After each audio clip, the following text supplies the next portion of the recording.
Welcome back. The southern part of our state woke up to damage in their communities, and 2 baseball fields got caught up in the mix. Tonight Live reporter Sarah Davis joins us now from one of those ball fields. And Sarah, the wind had even the bleachers flying up in the air. Yeah, Mara Lee, those broken bleachers behind me are actually supposed to be on the other side of the field at Boone Northern Little League.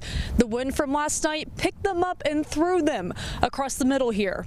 You know, we're looking tens of thousands of dollars worth of damage for sure. Chad Toney is the president of the league in Racine and says when he saw the place for the first time, he couldn't believe his eyes. I'm going to look around and, you know, see the last 20, 25 years of all these pieces that come together, and pretty good setup we have here, and took a hit last night for sure. A dugout turned into just a pile of bricks and pieces of fence wedged into poles with debris everywhere. But the mess doesn't stop in Boone County.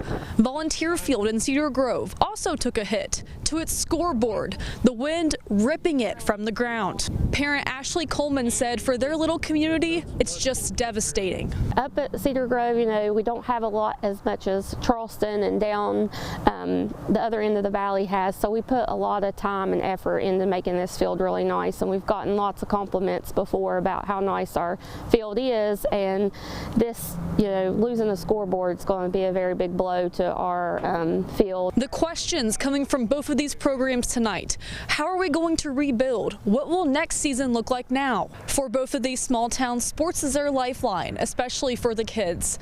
And last night's storm is leaving a lot of room for uncertainty. Reporting in Racine, Sarah Davis, Tonight Live.